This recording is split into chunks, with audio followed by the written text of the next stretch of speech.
Ceci est notre monde. Un endroit accueillant, confortable et familier. Mais éloignons-nous un peu du feu et levons les yeux. Notre esprit s'évade. Ne sommes-nous que des poussières insignifiantes? Est-ce que l'univers est hospitalier ou hostile? L'on pourrait rester ici éternellement à se questionner. Ou l'on pourrait s'éloigner de cette plage et quitter notre planète. Pour visiter l'univers jusqu'à ses frontières. Pour ressentir la chaleur intense d'étoiles en fusion.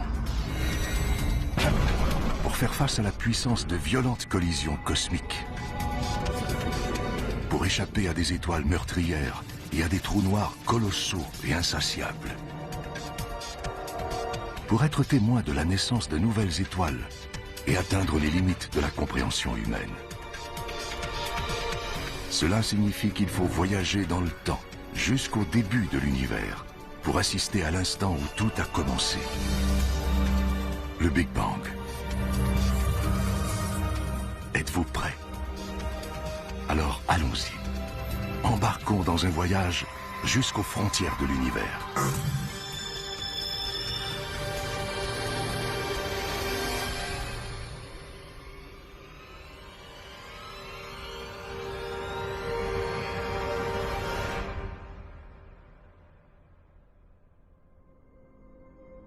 La limite de l'espace, à seulement 100 km, à peine 1 heure de route de la maison. En bas, la vie continue. Chacun vaque à ses activités quotidiennes. L'économie tourne. Et Star Trek est toujours à l'antenne.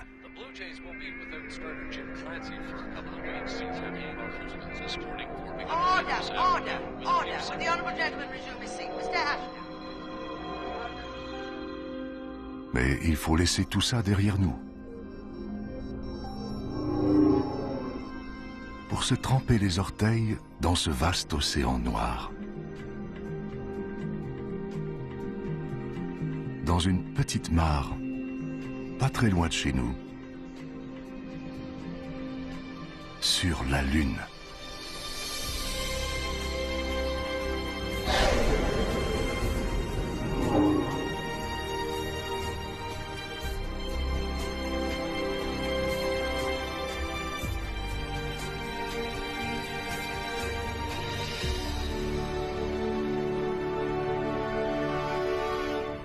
Nous sommes à environ 400 000 km de la Terre. 3 jours en vaisseau spatial. C'est réconfortant de rester près de chez nous. Des douzaines d'astronautes ont fait ce périple avant nous. 12 d'entre eux ont marché sur la Lune.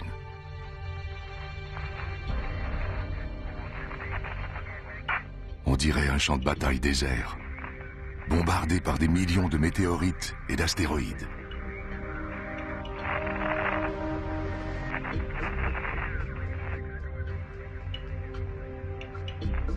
Mais tout est silencieux maintenant.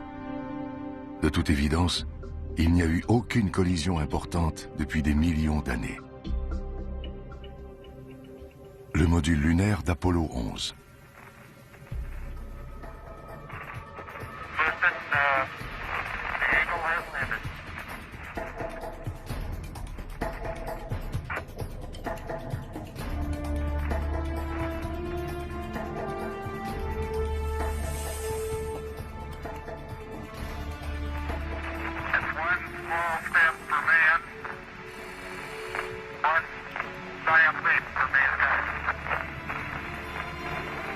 Les risques sont grands pour les astronautes d'Apollo.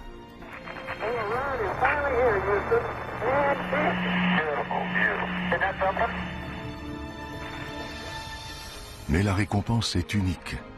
Voir notre planète comme personne ne l'a vue auparavant et être les premiers à fouler ce sol. Visiter un autre monde. Un monde bombardé par les radiations mortelles du Soleil. Un champ infini de lave congelée et de tas de roches grises.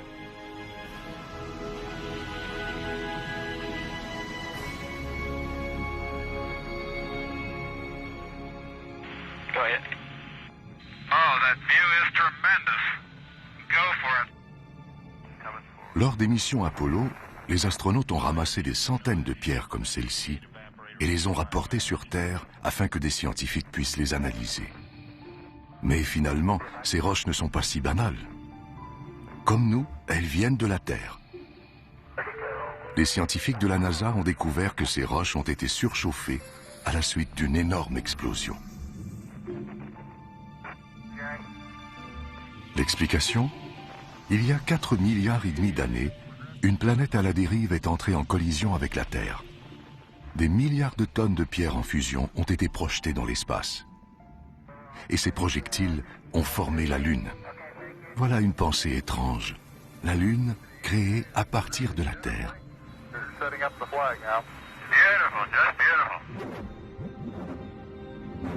Les traces de pas de Neil Armstrong. On dirait qu'elles datent d'hier. Il n'y a pas de vent pour les recouvrir de poussière. Elles devraient donc rester intactes pendant des millions d'années.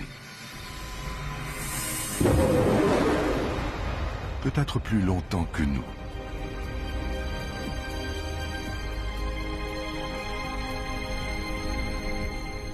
Notre temps est compté. Nous devons faire notre propre bond de géant. Au-delà du territoire exploré par l'humain.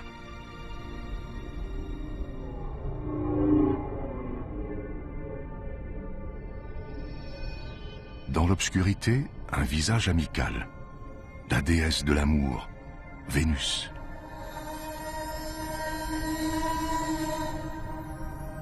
L'étoile du matin, l'étoile du soir. Vénus est la planète la plus brillante du système solaire. Ces spectaculaires nuages jaunes réfléchissent la lumière du soleil.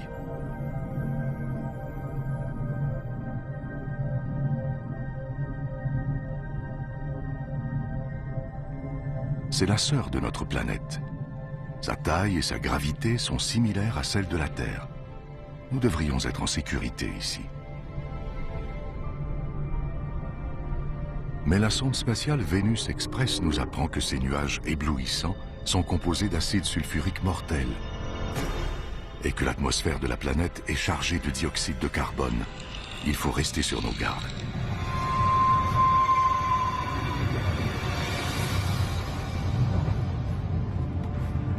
Vénus est une déesse en colère. L'air y est nocif, la pression intolérable, et il fait chaud. Près de 500 degrés Celsius. Si nous y restons trop longtemps, nous serons rongés par l'acide, étouffés, écrasés et calcinés.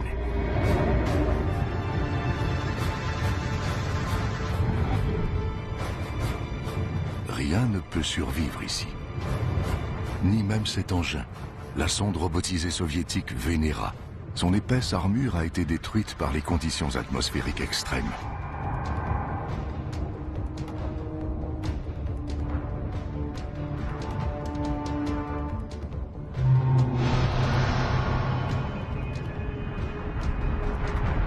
Elle est si belle vue de la Terre. Mais on constate en se rapprochant que Vénus est une sœur diabolique, parsemée de milliers de volcans.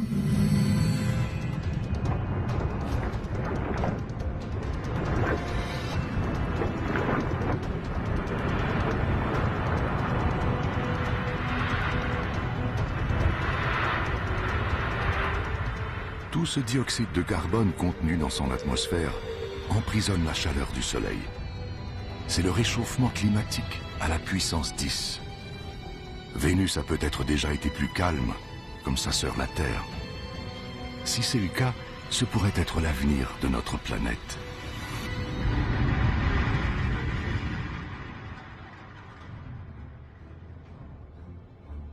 Un avenir défini par le Soleil. Le Soleil a quelque chose de fascinant. Un peu comme Méduse. Il est trop terrifiant pour qu'on le regarde, mais il nous est impossible d'y résister. Il nous attire, comme la lumière attire une mouche. Minuscule à côté du Soleil qui la brûle, Mercure. Voilà ce qui arrive lorsqu'on s'approche trop du Soleil. Les écarts de température sont extrêmes ici. La nuit, il fait moins 170 degrés, le jour, plus de 400 degrés. Brûlé, gelé. Et regardez ces cicatrices. On dirait que Mercure a connu un passé violent.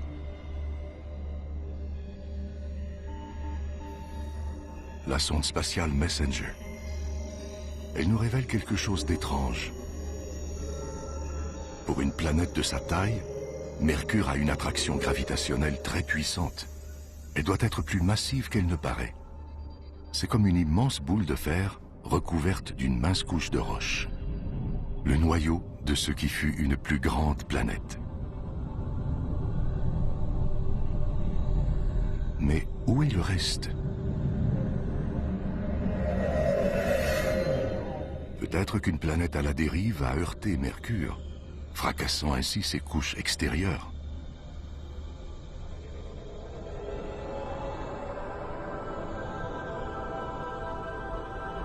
Tout nous indique qu'il faut rebrousser chemin. Mais qui peut résister à cela?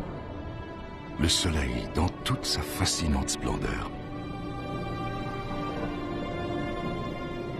Notre lumière, notre vie. Tout ce que nous faisons est contrôlé par le soleil et dépend de lui. Depuis toujours, dans toutes les civilisations, il est le pivot autour duquel la vie sur Terre tourne. Il alimente nos cultures, structure nos journées, inspire nos croyances.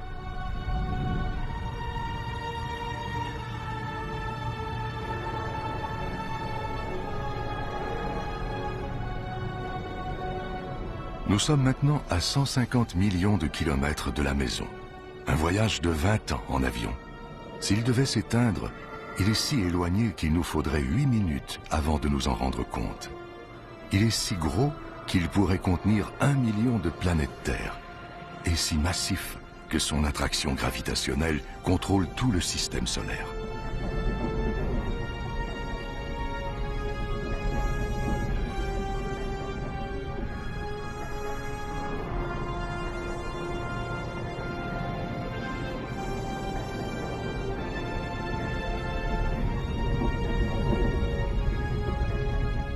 Nous le voyons tous les jours. C'est un visage familier dans notre ciel. De près, il est méconnaissable. Une mer turbulente de gaz incandescent. La température y dépasse les 5000 degrés.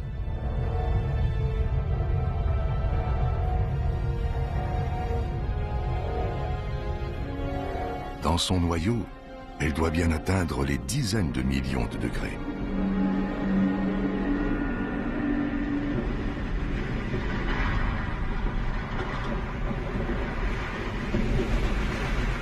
C'est suffisamment chaud pour déclencher une réaction nucléaire qui transforme des millions de tonnes de matière en énergie chaque seconde. C'est plus que toute l'énergie jamais créée par l'homme. Sur Terre, cette énergie nous parvient sous forme de lumière et de chaleur. Mais de près, le Soleil n'a rien de rassurant.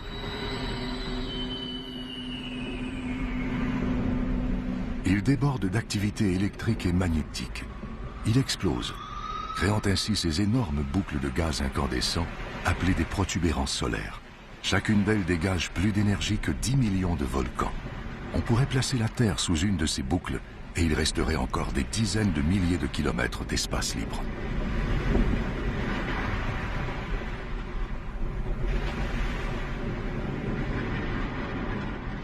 Et à la base de ces boucles, des couches moins chaudes sont exposées, créant ainsi des taches solaires. Leur couleur noire vient du fait qu'elles sont légèrement plus froides que ce qui les entoure. Elles sont néanmoins plus chaudes que tout ce qui existe sur Terre. Et elles sont imposantes aussi. Certaines ont un diamètre de plus de 50 000 kilomètres. Tout près, une éruption solaire. Un jet extrêmement chaud de gaz électrifié qui expulse des radiations mortelles dans l'espace. Mais un jour, tout s'arrêtera. Le Soleil aura épuisé son carburant et s'éteindra. Tout comme la vie sur Terre.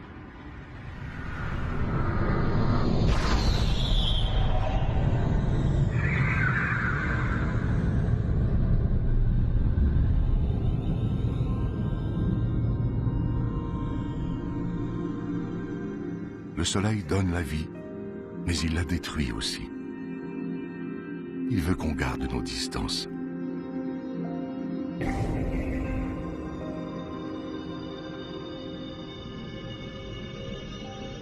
Cette comète s'est aventurée trop près. La chaleur du Soleil l'a fait bouillir, créant ainsi une queue qui s'étend sur des millions de kilomètres.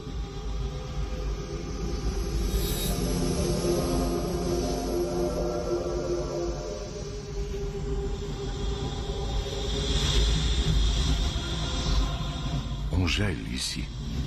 Il ne fait aucun doute que cette comète vient des confins glacés de l'espace. Mais regardez toute cette vapeur, ces geysers, cette poussière. C'est encore l'œuvre du Soleil qui fait fondre le noyau gelé de la comète. Une sorte de grosse boule de neige sale, recouverte de goudron.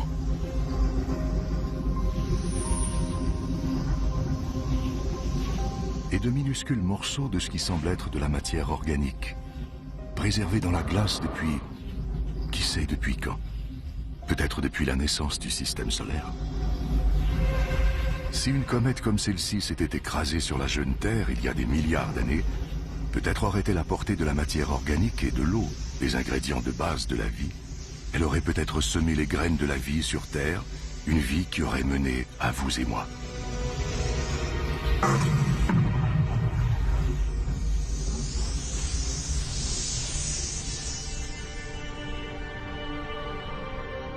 Mais si elle devait s'écraser sur la Terre aujourd'hui?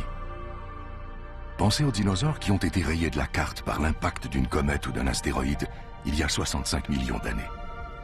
Ce n'est qu'une question de temps. Éventuellement, un jour, à moins que l'on trouve une façon de se protéger, nous subirons le même sort que les dinosaures. La Terre est en sécurité, pour l'instant. Mais si la vie sur Terre était anéantie, nous devrions trouver une nouvelle demeure. Parmi les millions, les milliards de planètes, il doit en exister une qui n'est pas trop chaude, pas trop froide, avec de l'air, de la lumière et de l'eau.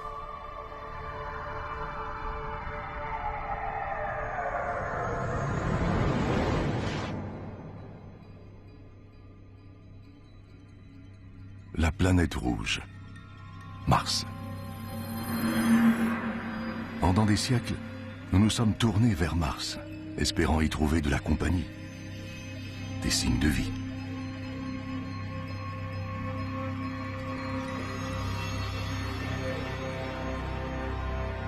Quelque part ici, il pourrait y avoir une forme de vie extraterrestre. Mais sommes-nous prêts à la découvrir?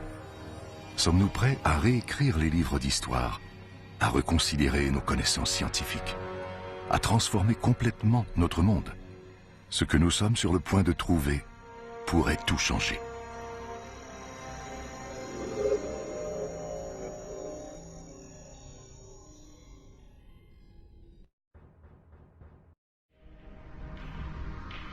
Plus que toute autre planète, Mars captive notre imagination.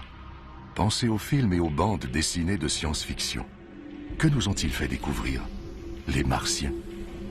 Ce n'est que de la fiction, n'est-ce pas? Et s'il y avait vraiment quelque chose ici?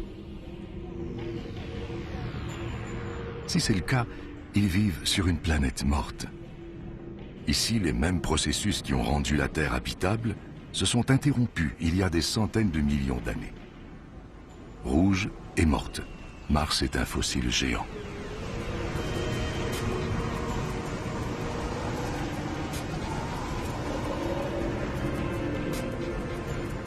Un tourbillon de poussière. Il est gros, plus gros que les plus grosses tornades sur Terre. Il y a du vent ici. Et où il y a du vent, il y a de l'air. De l'air qui pourrait alimenter la vie extraterrestre. Mais cet air est trop raréfié pour qu'on puisse le respirer, et il est rempli de dioxyde de carbone nocif. Rien ne protège Mars des rayons ultraviolets du Soleil. Et il fait froid ici. Le mercure descend aussi bas que -80 degrés, gelant ainsi l'eau dans le sol, au pôle et même dans l'atmosphère sous forme de neige.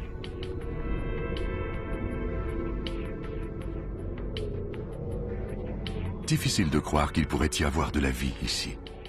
Pourtant, sur Terre, les créatures survivent dans le froid extrême, même dans les fosses les plus profondes et obscures des océans.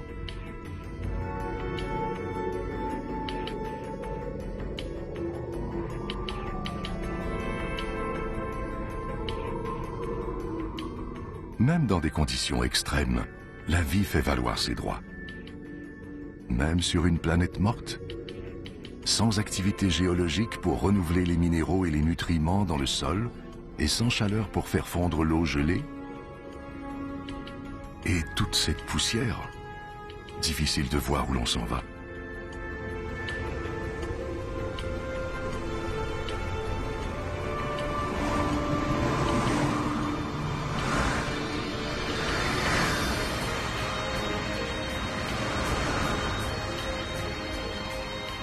Olympus Mons, un ancien volcan immense, 3 fois plus haut que l'Everest.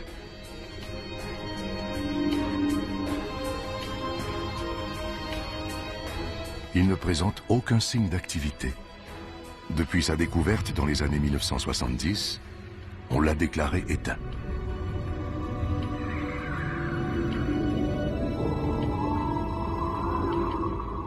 Toute coulée de lave doit être épuisée depuis longtemps, anéantie par les impacts des météorites. À moins que ce monstre ne soit pas mort après tout. S'il est vivant, il pourrait y avoir du magma en fusion sous la croûte en ce moment. Ça change tout. Une activité volcanique pourrait faire fondre l'eau gelée dans le sol, créant ainsi les conditions nécessaires pour que la vie s'épanouisse.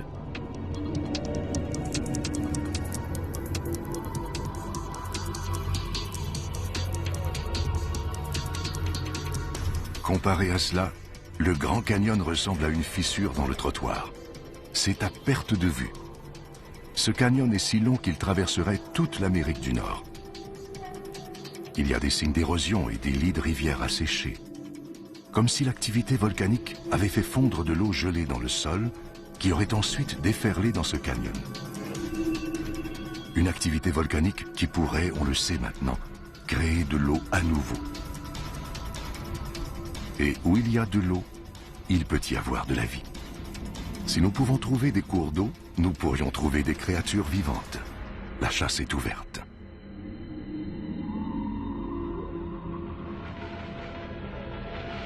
Déambulant dans ce paysage de désolation, le robot mobile de la NASA, Opportunity. Il cherche des preuves que ces plaines stériles ont déjà été des lacs ou des océans qui ont pu héberger des formes de vie.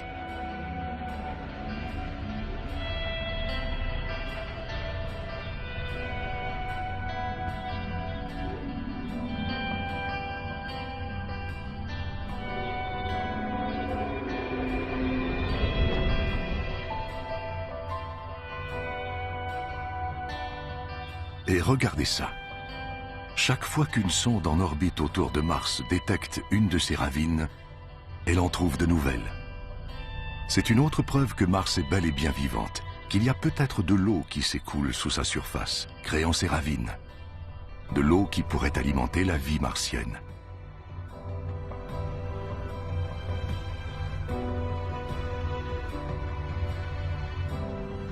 Il ne reste qu'à la trouver. À moins qu'on l'ait déjà trouvée. Pas sur Mars, mais sur Terre. Ça peut sembler un peu fou, mais une théorie avance que la vie est d'abord apparue ici avant de déménager sur Terre.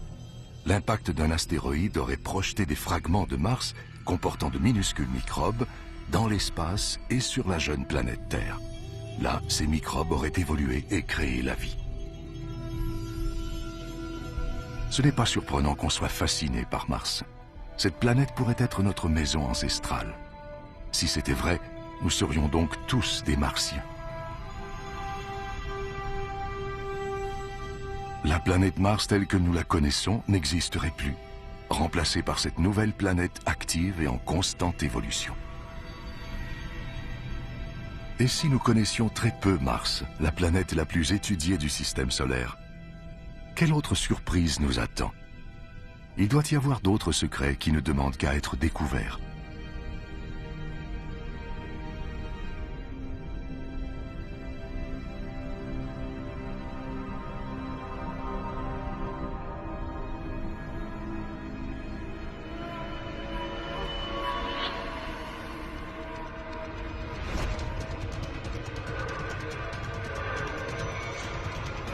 Ici, on se croirait dans un jeu vidéo géant.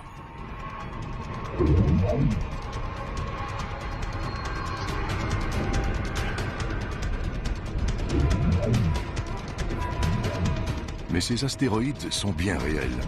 Certains mesurent des centaines de kilomètres. Celui-ci doit mesurer environ 30 kilomètres. Et regardez. Il n'a pas dû être facile de poser une sonde sur un astéroïde voyageant à 80 000 km à l'heure. C'est beaucoup d'efforts pour étudier un caillou. Un de ces cailloux qui peuvent entrer en collision avec d'autres, se briser et tomber sur Terre sous la forme de météorites. Or, ce sont des cailloux comme ceux-ci qui se sont agglomérés pour former les planètes, dont la nôtre.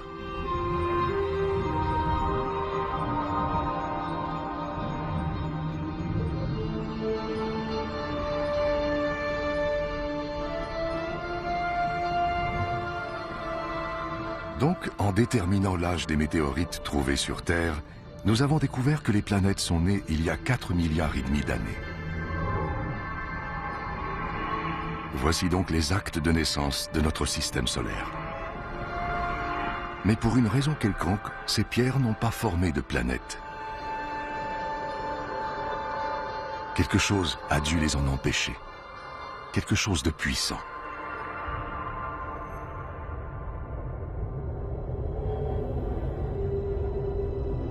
Jupiter. Quel monstre! Au moins 1000 fois plus grosse que la Terre. Si énorme qu'elle pourrait contenir toutes les autres planètes. Quelque chose d'aussi gros influence grandement ses voisins. Son attraction gravitationnelle empêche les astéroïdes de former une planète.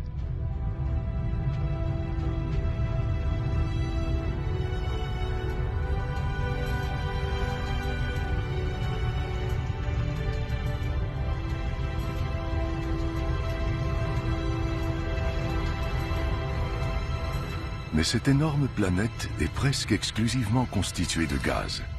Si on atterrit ici, on s'enfoncera et on ne touchera probablement jamais de surface solide. Et la beauté de Jupiter est le fruit d'une violence extrême. Elle tourne à une vitesse folle, ce qui crée des vents pouvant atteindre des centaines de kilomètres à l'heure et façonne ces nuages en bandes, en remous et en tourbillons. Et ça, la légendaire tache rouge.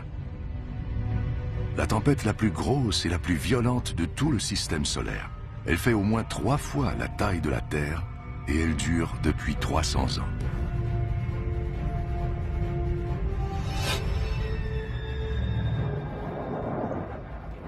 Tous ces nuages agités ont déclenché un orage électrique. Un seul de ces éclairs est 10 000 fois plus puissant que n'importe quel éclair sur Terre.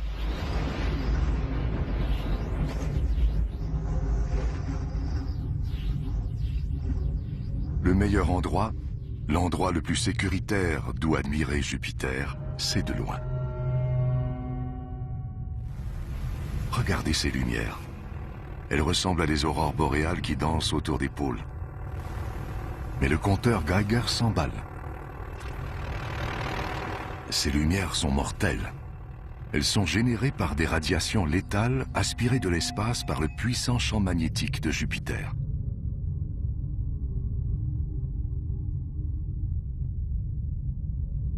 On commence à réaliser qu'ici, il ne faut jamais se fier aux apparences.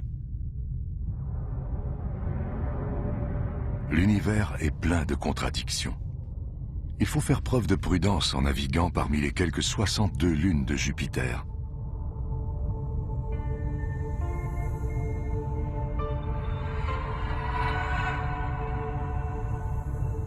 Cette lune multicolore s'appelle Io.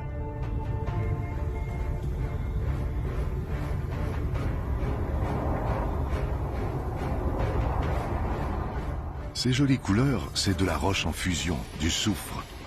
Et des volcans qui crachent des cendres brûlantes et du soufre à des centaines de kilomètres dans les airs. C'est l'endroit le plus explosif que nous ayons aperçu depuis le Soleil. Notre voyage magique vers les frontières de l'univers tourne au cauchemar.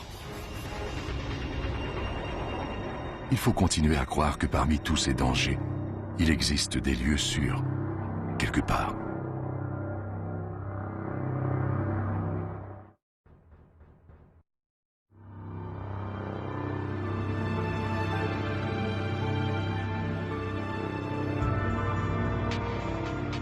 Nous sommes à 650 millions de kilomètres de la Terre. Comme cet endroit est étrange et familier en même temps.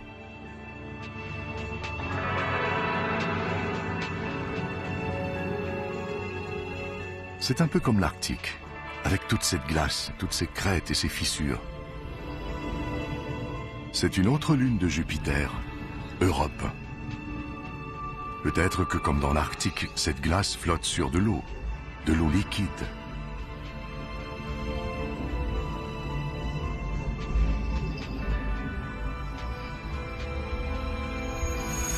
C'est intriguant, mais nous sommes à 800 millions de kilomètres du Soleil. Europe est sûrement complètement gelée.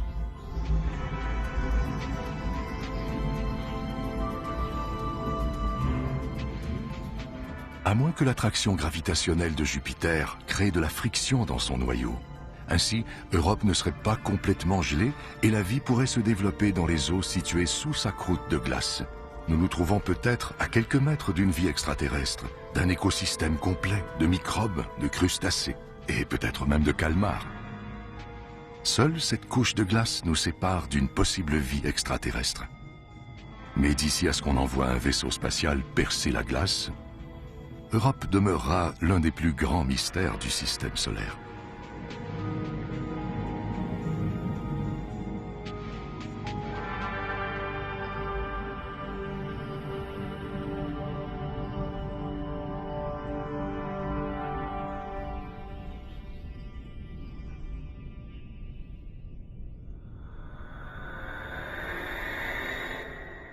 Elle captive notre imagination et hante nos rêves. La voici qui tourne devant nos yeux.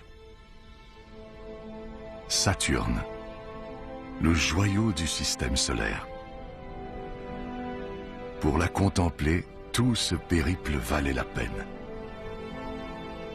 Il y a quelque chose de magique à propos de Saturne. Une boule de gaz géante, si légère qu'elle flotterait sur l'eau. Ces anneaux spectaculaires pourraient s'étendre de la Terre à la Lune. Mais ils n'ont que quelques centaines de mètres d'épaisseur. La sonde Cassini, elle reçoit de faibles ondes radio, probablement générées par les aurores autour des pôles de Saturne. Voilà la véritable musique des sphères.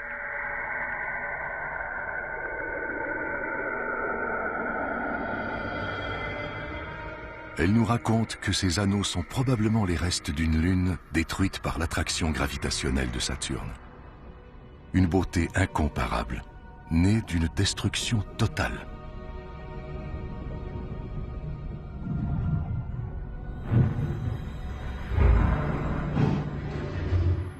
Des milliards de morceaux de glace, certains petits comme des glaçons, d'autres grands comme une maison.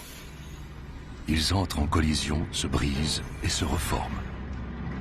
C'est un peu comme une photographie de l'enfance de notre système solaire, alors que des poussières et des gaz tournaient autour du jeune soleil. La gravité s'est mise à l'œuvre pour rassembler tous ces débris et notre planète est née.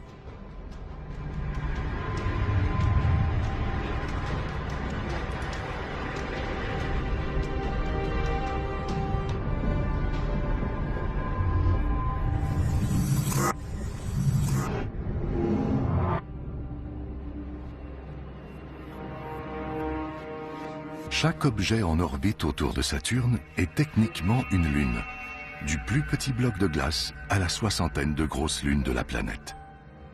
Parmi celles-ci, il y en a une qui est plus grosse que notre lune et même que Mercure, Titan. Elle est recouverte d'épais nuages.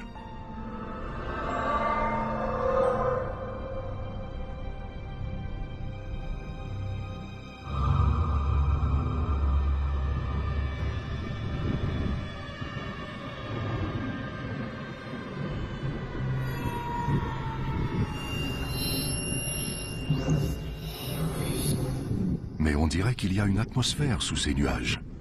Il y a du vent, de la pluie, et même des saisons. Et regardez ces rivières, ces lacs et ces océans. C'est l'endroit qui ressemble le plus à la Terre jusqu'à présent.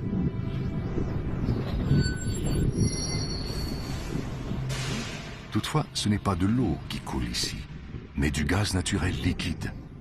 Il doit y avoir des milliers de fois plus de gaz naturel que dans toutes les réserves de la Terre. Si nous pouvions en rapporter chez nous, il alimenterait nos villes et nos voitures pendant des milliers d'années. Ou peut-être pourrons-nous l'utiliser un jour pour alimenter une colonie, dans le cas où il n'y aurait pas déjà de vie sur Titan.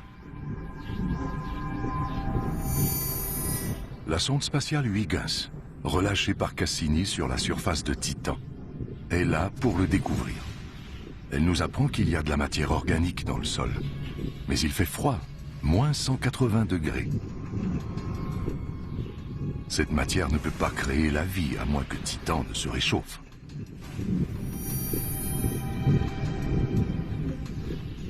On prévoit que le Soleil se réchauffera. À ce moment, peut-être que la vie jaillira ici, tout comme elle l'a fait sur la Terre il y a des milliards d'années.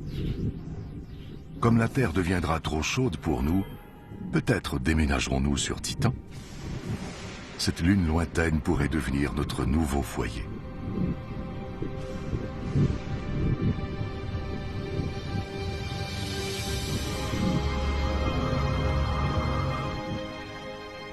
La Terre. Nous en sommes à au moins 1 milliard de kilomètres maintenant. Au-delà de ce point, nous perdons le contact visuel avec elle. C'est comme si nous nous tenions sur le bord d'un ravin, en train de regarder les confins mystérieux du système solaire. Si nous voulons comprendre l'univers et atteindre ses frontières, nous devons nous lancer.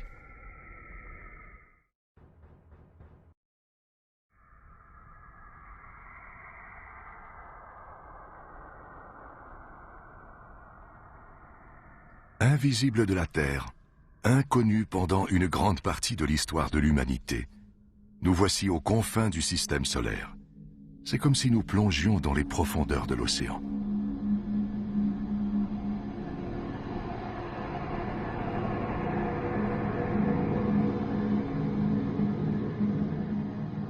Ces anneaux. On dirait qu'Uranus a été heurté par une planète à la dérive qui l'a désaxé.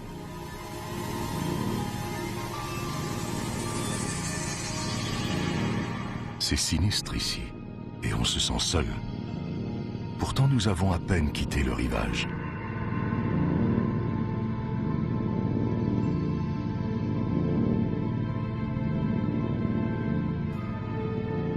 Si la Terre était de la taille d'un petit pois, nous aurions parcouru un peu moins de 2 kilomètres. Mais pour atteindre les limites du système solaire, nous devrons en franchir 20 000 autres.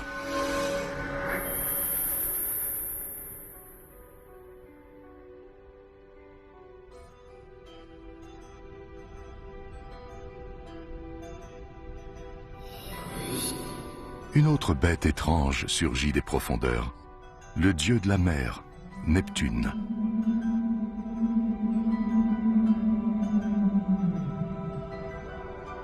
De loin, elle semble paisible. Mais regardez cette tache. C'est une tempête de la grosseur de la Terre, soufflant des vents violents atteignant les 1500 km à l'heure. Chez nous, c'est le Soleil qui pousse le vent. Mais Neptune est trop loin. Quelque chose d'autre doit créer ces redoutables vents, mais personne ne sait quoi.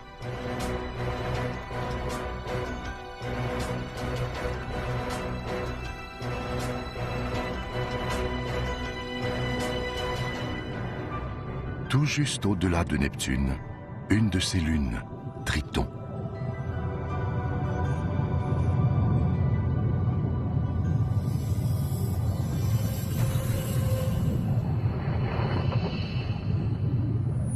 Regardez ces geysers, des cheminées cosmiques expulsant des suies étranges. Cette lune tourne autour de Neptune dans le sens opposé à celui de la rotation de la planète. On assiste à une lutte entre forces cosmiques, lutte perdue d'avance pour cette lune rebelle.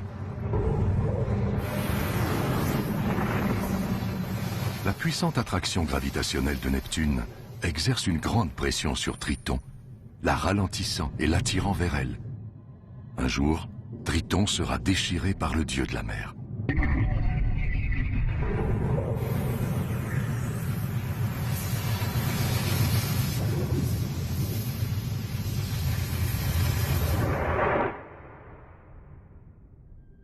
Et c'est tout. Plus de lune, plus de planètes à voir dans notre système solaire.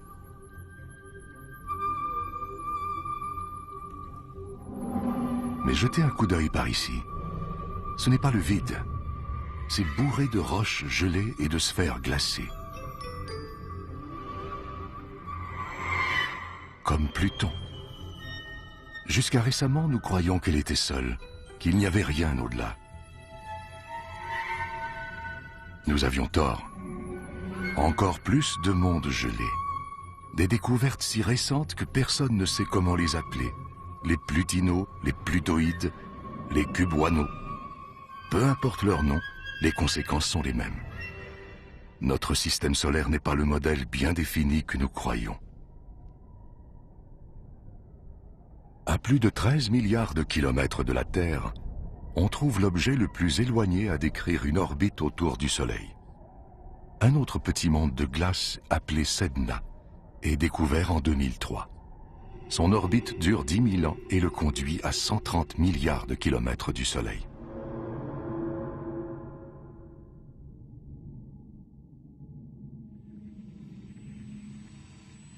Il y a quelque chose d'autre ici.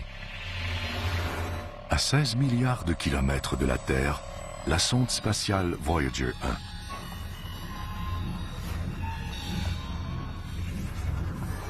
Sans cette sonde, nous n'aurions aucune image des planètes géantes et nous ne saurions rien de leurs lunes étranges.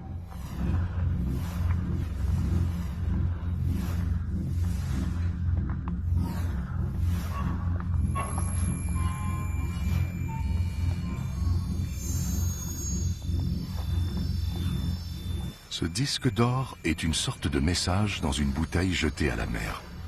Un mot de bienvenue y a été enregistré dans plusieurs langues.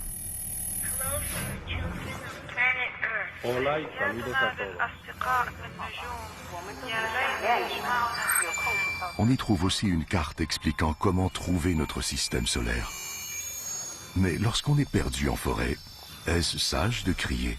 N'importe qui ou n'importe quoi pourrait nous entendre, trouver où nous habitons et nous faire une petite visite, amicale ou non.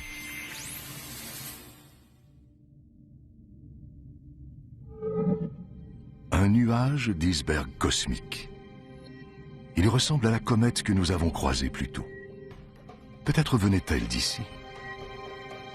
Comme les comètes qui ont semé les graines de la vie sur Terre il y a des milliards d'années.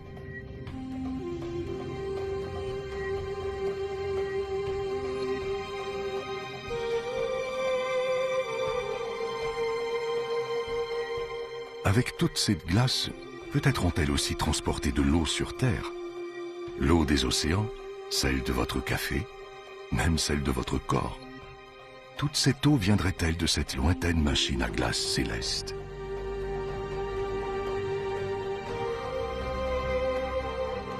Nous sommes à 8 millions de kilomètres de chez nous, c'est-à-dire à 8 billions de kilomètres. Et notre périple ne fait que commencer. Devant nous, des billions de kilomètres et des milliards d'étoiles. Nous y sommes. Il est temps de sauter dans l'immensité de l'univers, dans l'espace interstellaire.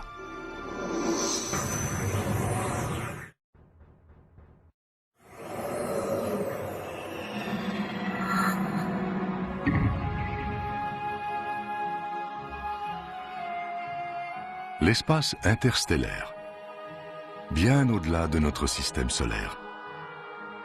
Quelle vue! Des milliards d'étoiles comme notre Soleil, dont plusieurs ont des planètes qui elles-mêmes peuvent avoir des lunes.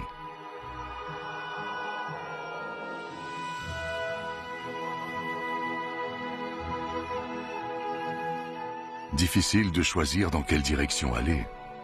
Les possibilités sont infinies dans toutes les directions. Peu importe où nous irons, nous aurons besoin d'un sérieux coup d'accélérateur.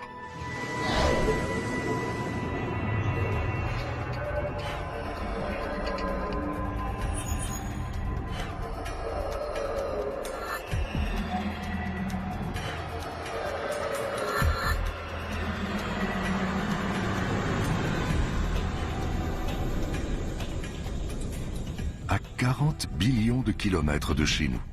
Un voyage de 150 000 ans en navette spatiale. Tout ça pour atteindre le premier système solaire après le nôtre. Alpha du Centaure. Une étoile et deux autres plus loin. Elles tournent l'une autour de l'autre, prisonnières d'un balai céleste. La gravité de chaque étoile attire l'autre. Seule leur extraordinaire vitesse orbitale les tient éloignées.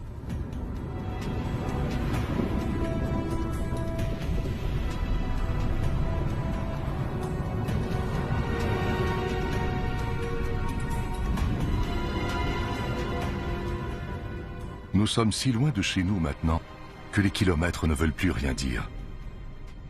Il faudra dorénavant parler d'années-lumière.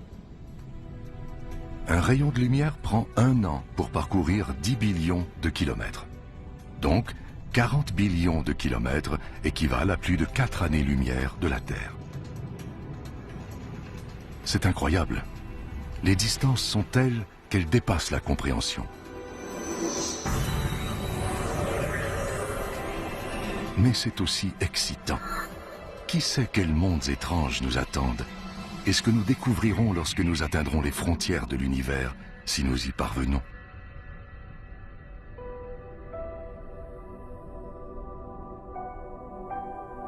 À 10 années-lumière de la Terre se trouve l'étoile Epsilon d'Éridan.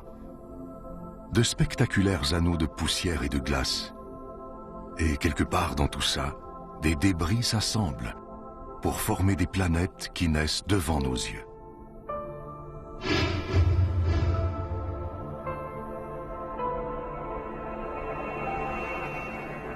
Des astéroïdes et des comètes partout. C'est un peu comme regarder notre propre système solaire il y a des milliards d'années. Les comètes apportent les molécules organiques à ces jeunes planètes, semant ainsi la vie comme elles l'ont peut-être fait sur Terre.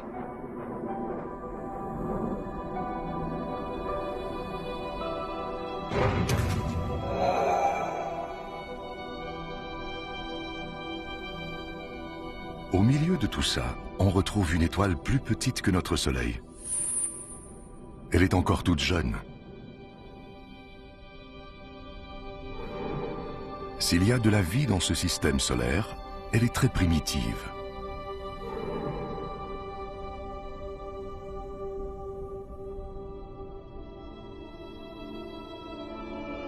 Il doit y avoir des systèmes solaires plus développés, plus matures, quelque part. Mais ça revient à chercher une aiguille dans une botte de foin cosmique.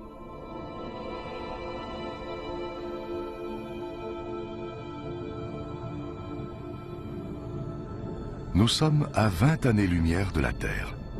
L'étoile Gliese 581.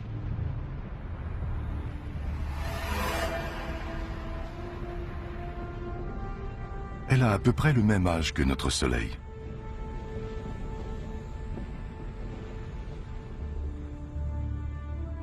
Et en orbite autour d'elle, cette planète. Elle est à une bonne distance de son Soleil. Plus près, son eau s'évaporerait, plus loin, elle gèlerait. Ce sont des conditions idéales pour qu'il y ait de la vie.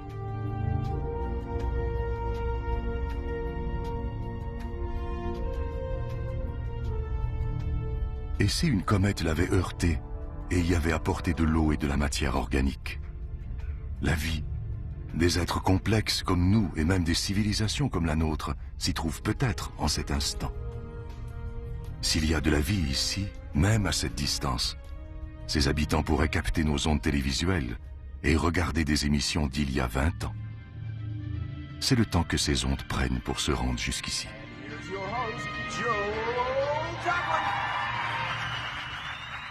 Mais d'ici à ce que les générations futures trouvent le moyen de communiquer sur de si grandes distances, nous ne pouvons que spéculer. Eux et nous menant des vies parallèles, inconscients de l'existence de l'autre. À moins qu'il y ait eu de la vie qui aurait disparu.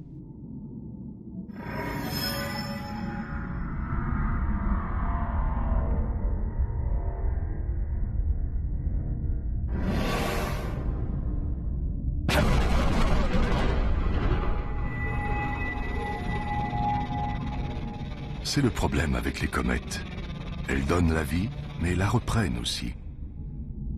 Les dinosaures l'ont appris à leurs dépens il y a 65 millions d'années. C'est l'aiguille dans la botte de foin cosmique. C'est le système solaire qui ressemble le plus au nôtre, mais nous l'avons découvert par hasard. Il peut y en avoir des milliers, des millions d'autres comme ça. Ou aucun.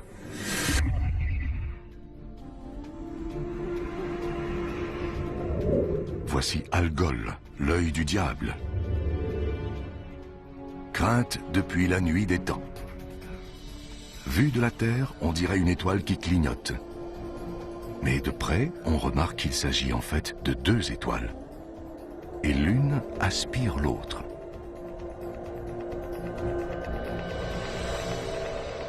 Nous sommes à près de 100 années-lumière de chez nous. Écoutez. Une des premières émissions radiophoniques. Ce n'est plus qu'un léger murmure.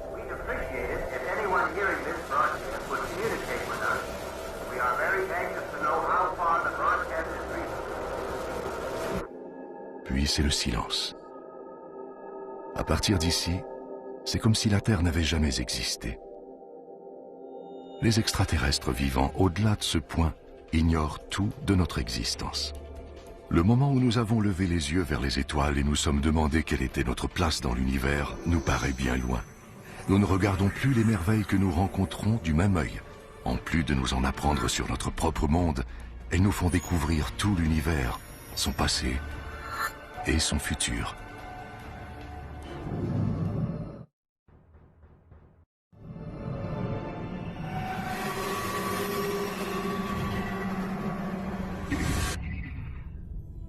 Loin dans les profondeurs de notre galaxie, la Voie lactée, se trouve une immense bibliothèque céleste où chaque étoile est un livre et une histoire. Les Pléiades. Vues de la Terre, elles forment l'amas d'étoiles le plus brillant dans le ciel.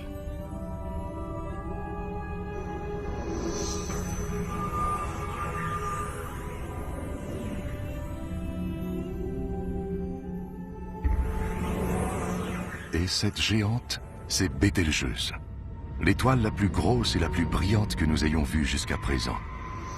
Elle est au moins 600 fois plus grande que notre Soleil.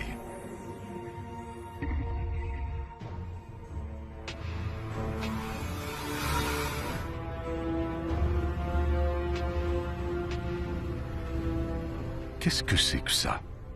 Ce n'est pas une étoile, ni une planète. Ça ne ressemble à rien de ce que nous avons vu.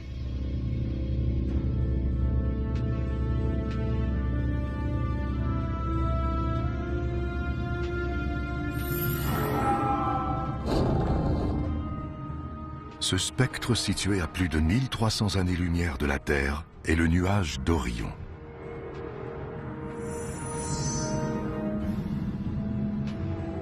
Des poussières et des gaz si denses qu'ils nous aveuglent et nous isolent du reste de l'univers. Ici, dans les profondeurs, une boule de lumière attire des poussières et des gaz vers elle. Elle les réchauffe. Ils fusionnent et forment une boule de gaz brûlant, comme une étoile, comme notre Soleil, mais en miniature. À l'intérieur, la température atteint des millions de degrés. C'est si chaud que cela déclenche des réactions nucléaires, comme celles qui font briller notre Soleil, qui créent de l'énergie, des radiations, de la lumière. Une étoile est en train de naître.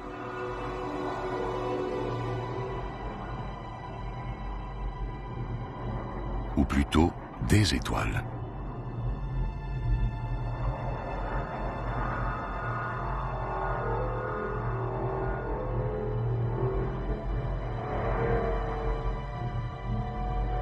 Le nuage d'Orion est une énorme usine à étoiles.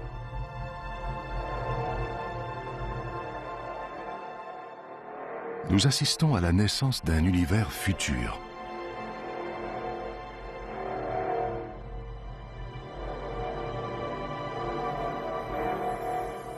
Nous nous attendions à rencontrer des horreurs. Nous avons plutôt découvert l'une des plus belles merveilles de l'univers, la naissance d'une étoile.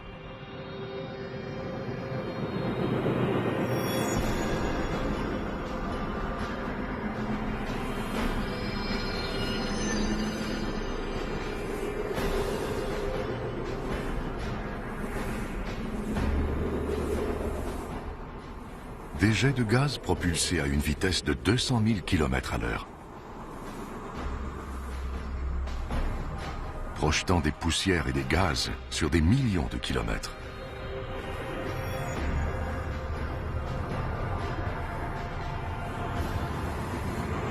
C'est d'une violence inouïe. Mais admirez le résultat. Une nébuleuse, d'immenses nuages de gaz luisants suspendus dans l'espace. Il n'y a pas de vent ici. Ils prendront donc des milliers d'années à se disperser.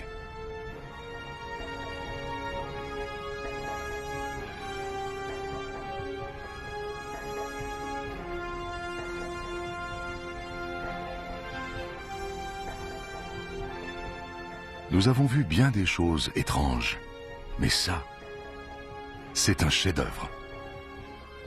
Une tête de cheval géante qui se dresse dans l'espace.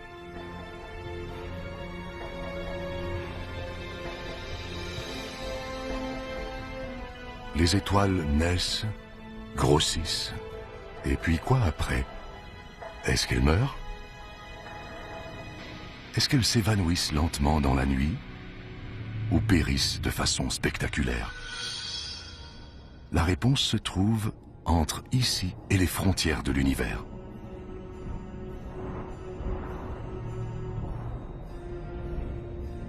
Près de 4000 années-lumière plus loin, des nuages lumineux suspendus dans l'espace, encerclant ce qui fut jadis une étoile comme notre Soleil.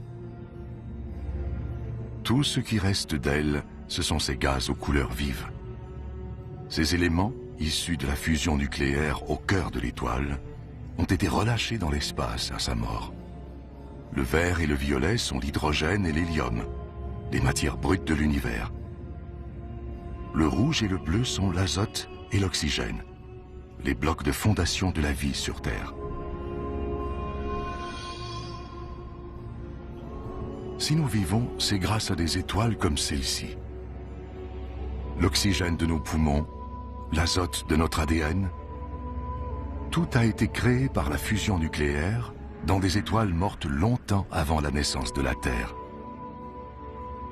Nous sommes faits de déchets nucléaires stellaires. Notre arbre généalogique commence ici.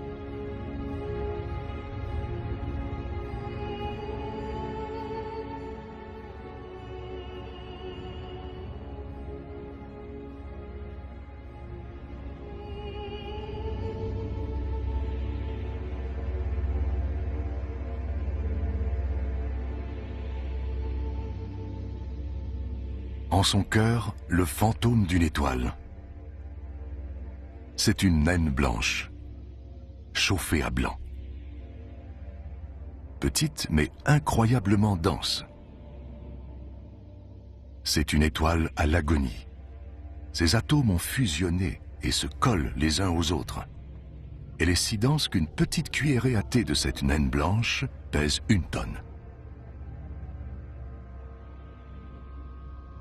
C'est un avant-goût inquiétant du destin de notre Soleil. Dans 6 milliards d'années, il deviendra une naine blanche. Sa mort signifiera la disparition de la vie sur Terre. On se demande combien d'autres mondes ont subi ce sort. Combien d'histoires ont été oubliées? Combien de livres célestes sont perdus à jamais?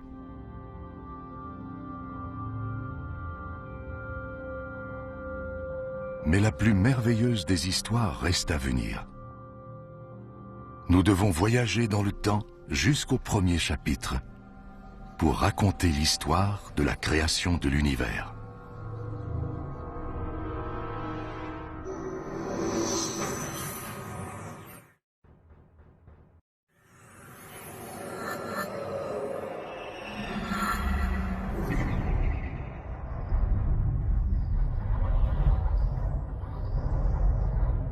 Les restes éparpillés d'une étoile morte, la nébuleuse du Crabe. Nous sommes à 6000 années-lumière de la Terre, au cœur d'un cimetière stellaire.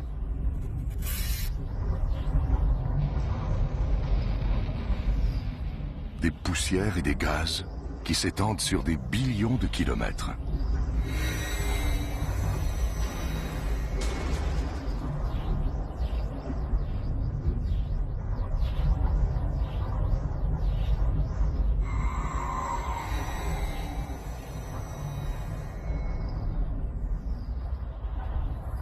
Ça nous semble mort, mais c'est peut-être le calme après la tempête, après une immense explosion, assez puissante pour réduire une gigantesque étoile en poussière et en gaz, une supernova.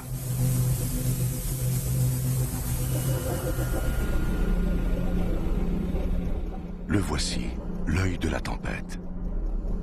Une étoile qui tourne sur elle-même et qui émet des pulsations. Un pulsar. La gravité a dû compresser le noyau de l'étoile géante pour en faire ceci. Il ne fait que 20 km de diamètre et il est d'une densité inimaginable. Un grain de ce pulsar doit peser des centaines, peut-être même des millions de tonnes. Plus il rapetisse, plus il tourne rapidement, comme un patineur artistique qui tourne sur lui-même les bras tendus puis qui les rapproche pour tourner plus vite. 2 rayons de lumière, d'énergie, de radiation qui tournent 30 fois par seconde. Ils ont formé un immense nuage de poussière et de gaz. Il y a tellement de radiation ici. Il y en a même plus que sur le Soleil. Si ce pulsar était aussi près de la Terre que le Soleil, toute forme de vie disparaîtrait immédiatement de la surface de notre planète. C'est assurément la chose la plus dangereuse que nous avons rencontrée jusqu'à maintenant.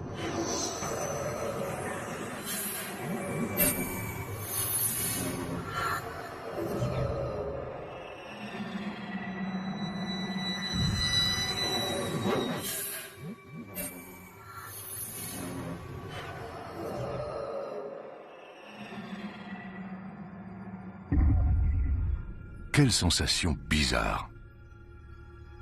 C'est comme si quelque chose de mauvais s'approchait. Une présence malveillante.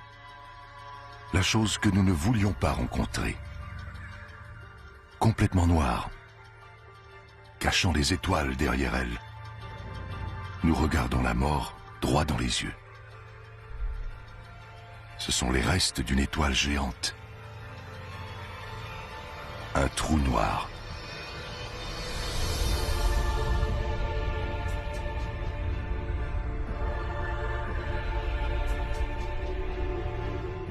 Au lieu de se contracter et de devenir une naine blanche ou un pulsar, cette étoile a continué de rapetisser.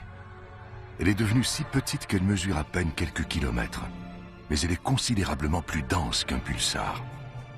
Et c'est impossible d'y résister.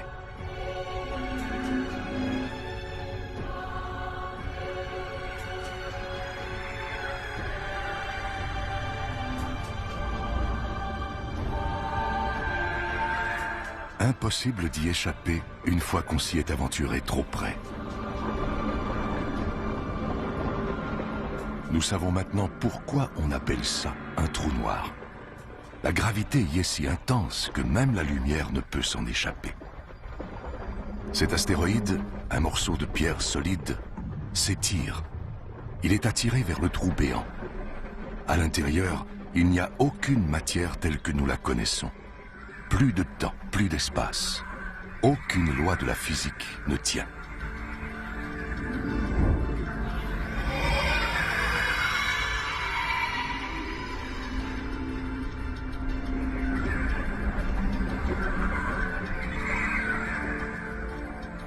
l'astéroïde a disparu.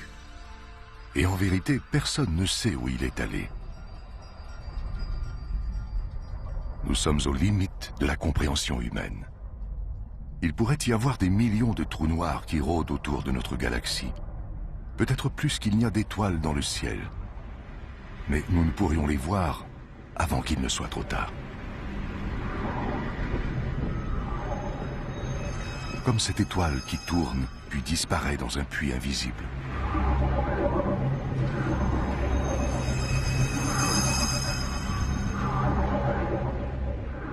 Qui sait, peut-être vivons-nous dans un vaste trou noir en ce moment même. Peut-être que tout notre univers est dans un trou noir, à l'intérieur d'un autre univers.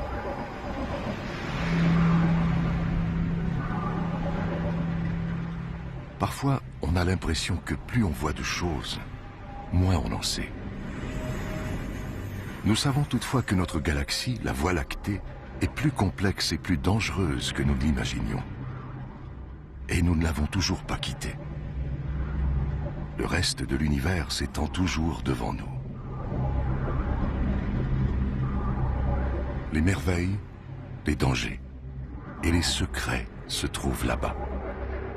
Mais avant tout, nous devons trouver le moyen de sortir de cette Voie lactée.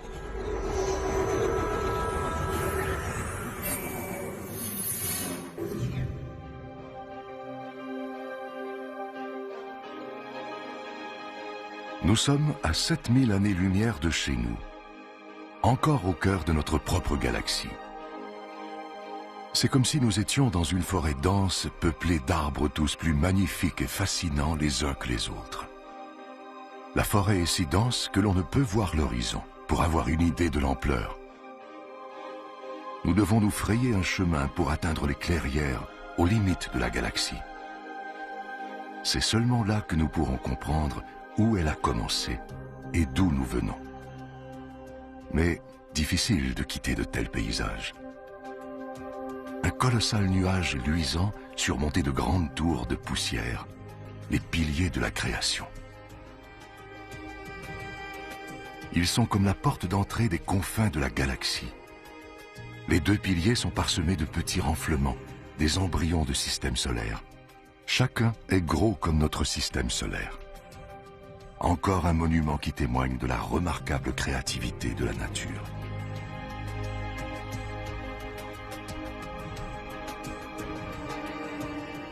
Mais il faut détourner notre regard de cette beauté captivante afin de poursuivre notre route vers les limites de la galaxie.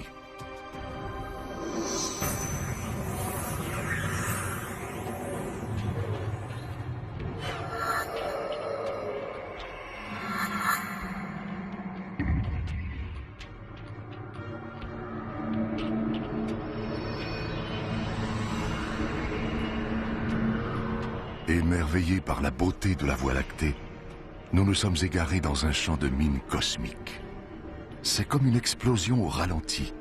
Des nuages de gaz géants sont expulsés de cette étoile. Une étoile des millions de fois plus brillante que notre Soleil. Les réactions nucléaires qui l'alimentent s'épuisent. Nous assistons à ses derniers souffles.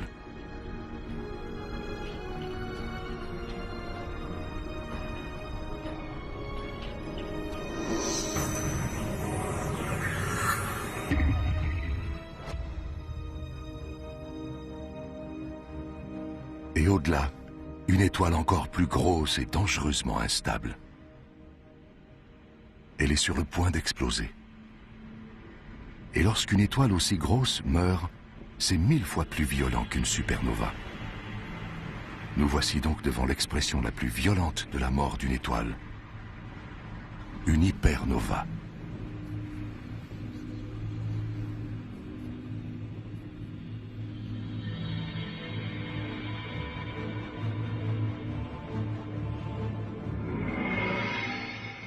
Le noyau se désintègre. Il devient un trou noir.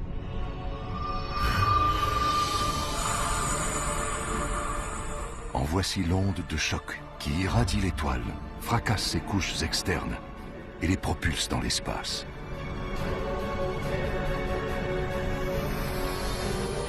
Il y a des radiations mortelles partout, en quantité suffisante pour avoir un effet catastrophique sur les malheureuses planètes à proximité.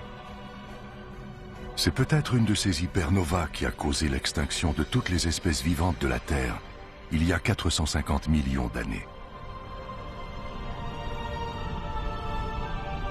Des hypernovas meurtrières, des comètes gelées, des planètes calcinées, des naines blanches, des géantes rouges, la Terre.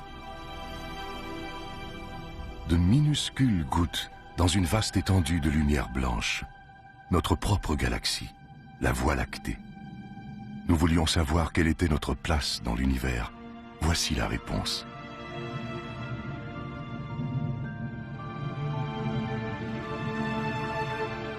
Les civilisations actuelles et passées, tous ceux qui ont vécu, du plus petit des insectes à la plus haute des montagnes, tout ça est invisible.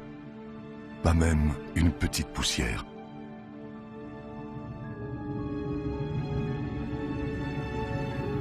Notre demeure est une petite planète autour d'une étoile banale.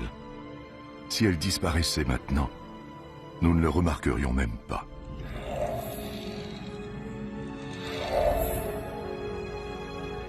Et pourtant, jusqu'à présent, nous n'avons pas trouvé d'autre endroit où vivre, où nous pourrions vivre. Ce n'est qu'à cet instant, si loin de chez nous, que nous pouvons vraiment apprécier notre bonne vieille Terre. Regardez toutes ces étoiles. Il y en a des centaines de milliards. Il doit y en avoir au moins une, sinon davantage, qui peut accueillir la vie.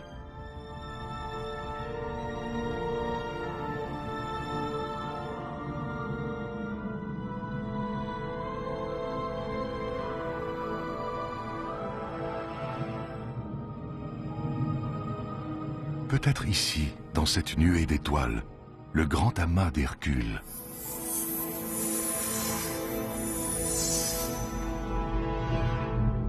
Dans les années 1970, des astronomes ont envoyé un message dans cette direction. Ce message décrit en détail la structure de notre ADN et comporte une carte de notre système solaire. Mais nous sommes si loin de la Terre que le message n'arrivera pas avant au moins 25 000 ans.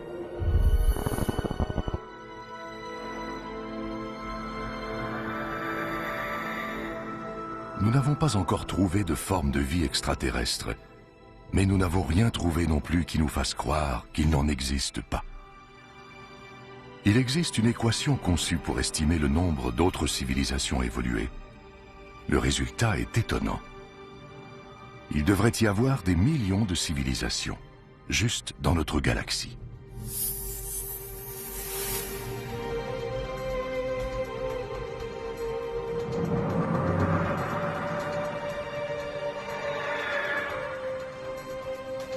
Tout ce que nous avons vu jusqu'à présent se trouve dans la Voie lactée. Nous avons maintenant l'occasion de voir d'autres galaxies, d'avoir un meilleur aperçu de la totalité de l'univers et peut-être de trouver la réponse à la question ultime. D'où vient tout cela? Il est maintenant temps de quitter notre galaxie et de pénétrer dans l'espace intergalactique.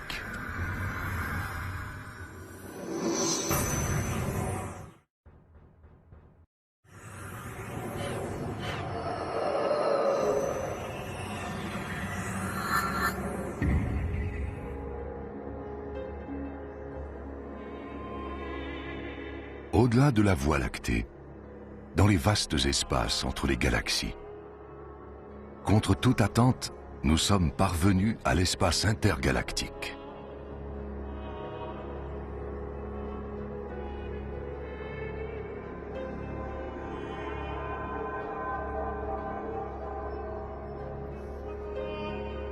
Ici, il n'y a rien à l'horizon. Les galaxies les plus proches sont à des centaines de milliers d'années-lumière. Les restes de galaxies déchirées par la puissante attraction gravitationnelle de la Voie lactée, répandus dans rien.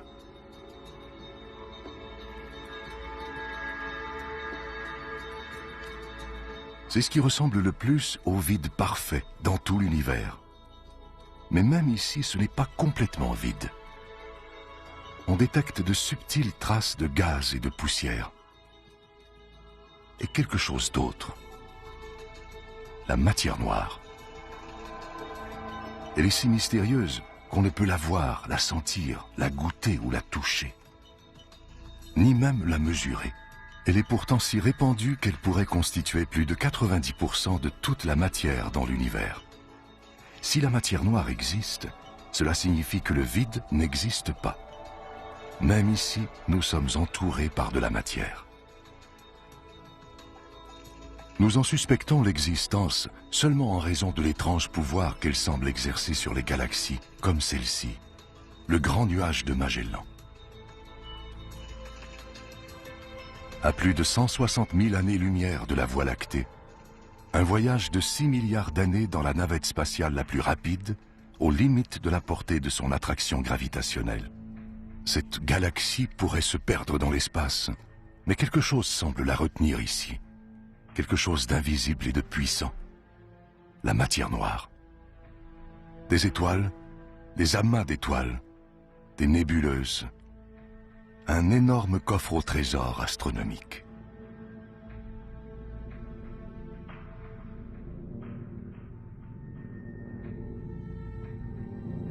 Mais regardez ça.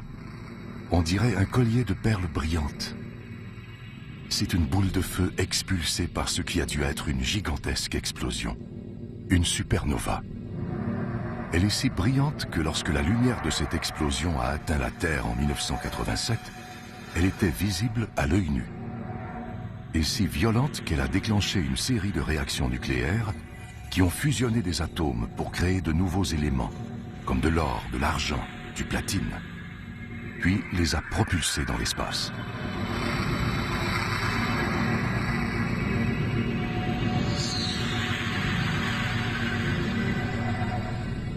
L'or de la bague à votre doigt a été forgé dans une immense supernova comme celle-ci, à des billions de kilomètres, il y a des milliards d'années.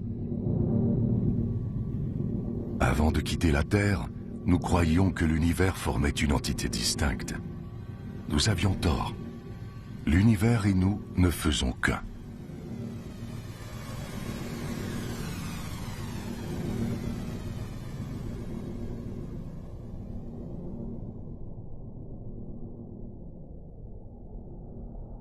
C'est rassurant de se le rappeler, alors qu'on s'enfonce dans cet abîme.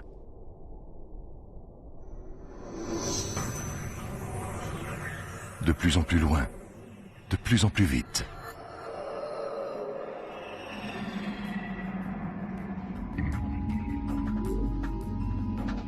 La galaxie d'Andromède, à 2,5 millions d'années-lumière de la Terre.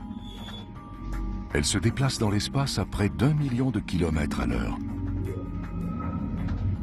Tout dans l'espace s'éloigne, comme les éclats d'une explosion. Nous voyons cette galaxie telle qu'elle était quand nos ancêtres préhistoriques peuplaient les plaines africaines.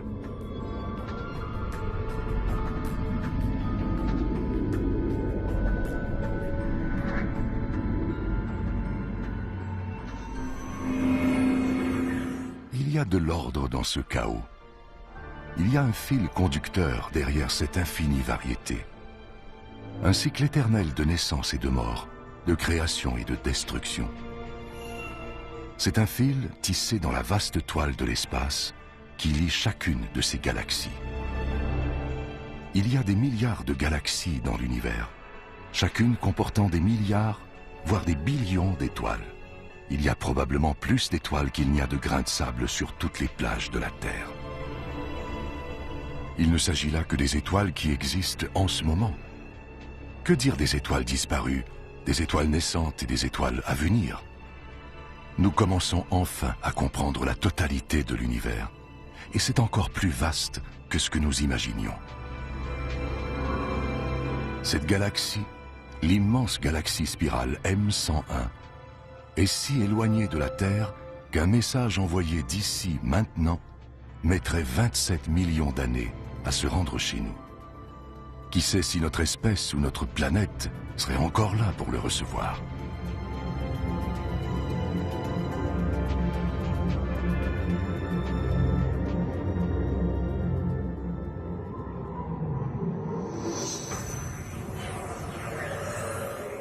Nous continuons notre voyage dans le temps. Nous avons passé le moment où les dinosaures ont été exterminés, où les premières créatures se sont aventurées hors de l'eau.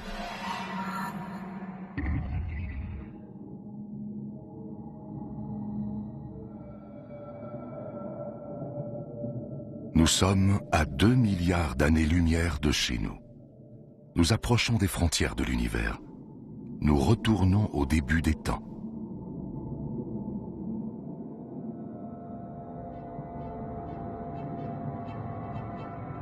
Ceci n'est pas une galaxie. C'est plus brillant que des centaines de galaxies réunies. Un éblouissant rayon d'énergie expulsé sur des billions de kilomètres. Quelque chose d'aussi gros, d'aussi brillant, doit être incroyablement puissant. Notre expérience nous apprend qu'ici, puissance égale danger. On dirait un quasar, la chose la plus meurtrière de tout l'univers. Si c'est le cas, notre périple pourrait bien être terminé, juste au moment où nous pouvions en entrevoir la fin.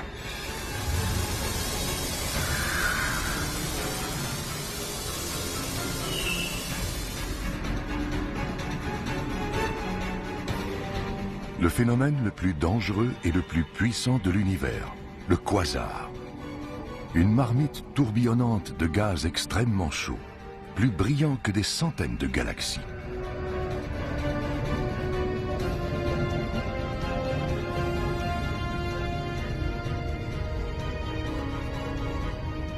La source de cette puissance extraordinaire repose au cœur même de la bête. Un cœur obscur, un trou noir gigantesque, aussi lourd que des milliards de soleils.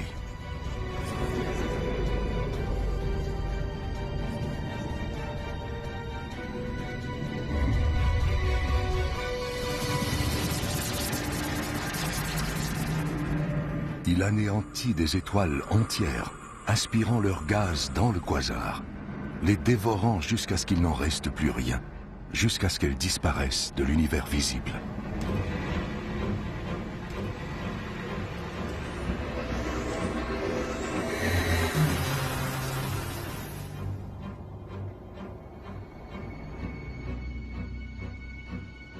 Nous avons vu le pire de ce que peut offrir l'univers, ses forces les plus destructrices. La voie est maintenant libre. Les frontières ultimes de l'univers sont à notre portée.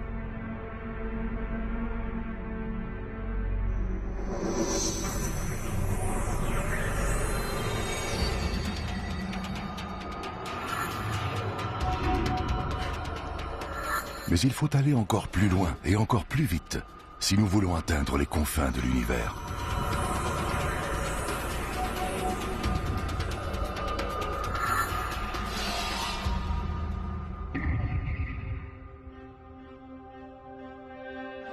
À 8 milliards d'années-lumière de la Terre, on trouve d'autres galaxies. Mais celles-ci sont différentes. Elles sont déchiquetées, petites et rapprochées. Nous sommes si loin dans le passé que nous voyons ces galaxies comme elles étaient avant que naisse la Terre. Elles sont encore jeunes et en pleine expansion. Nous nous approchons du lieu et de l'explication de nos origines, il y a 12 milliards d'années.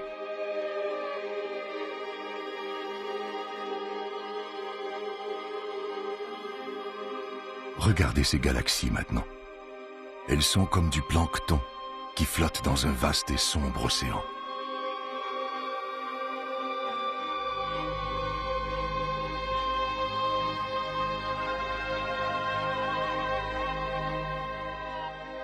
C'est magique. Des nuages de poussière et de gaz qui dansent, qui prennent forme, et qui fusionnent pour former des galaxies embryonnaires. C'est ainsi que notre propre galaxie est née.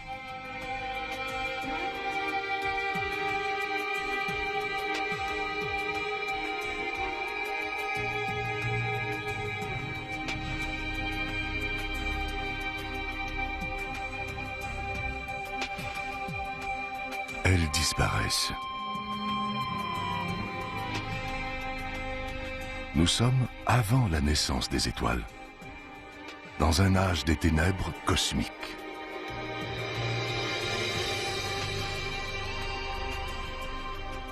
Et avant cela, la lumière, la lueur résiduelle d'une terrible explosion, l'explosion qui a créé l'univers.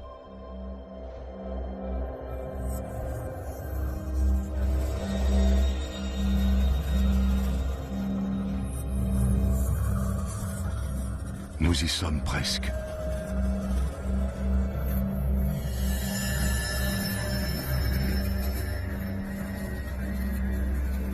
Ça y est, nous y voilà. Les frontières de l'univers, à 130 milliards de billions de kilomètres de la Terre, il y a 13 milliards et demi d'années. L'instant même du Big Bang. Le moment le plus violent et le plus créatif de toute l'histoire. Tout ce qui est survenu suit cet instant.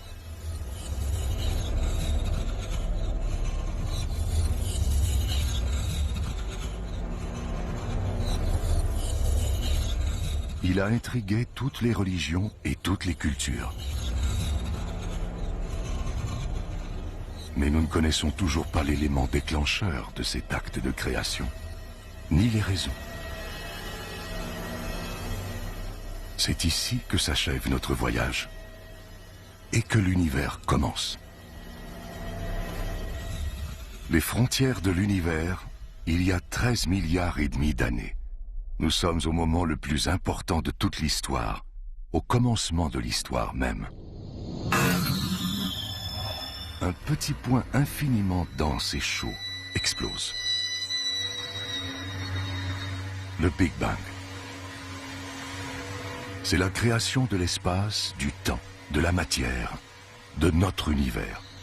C'est tout d'abord de la grosseur d'une particule subatomique, puis une infime fraction de seconde plus tard. C'est assez gros pour tenir dans la paume de votre main. Quelques instants après, c'est de la grosseur de la Terre.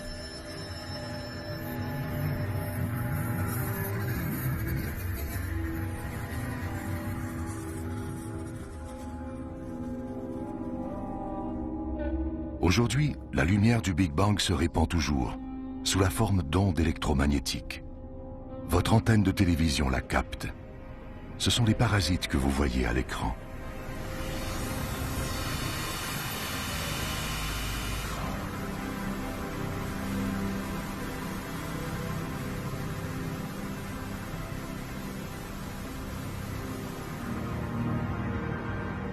Nous poursuivons. Nous avançons dans le temps.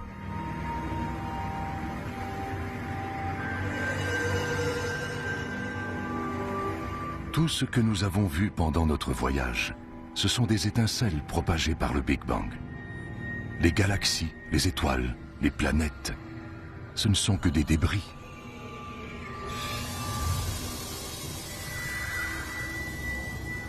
De retour dans notre galaxie.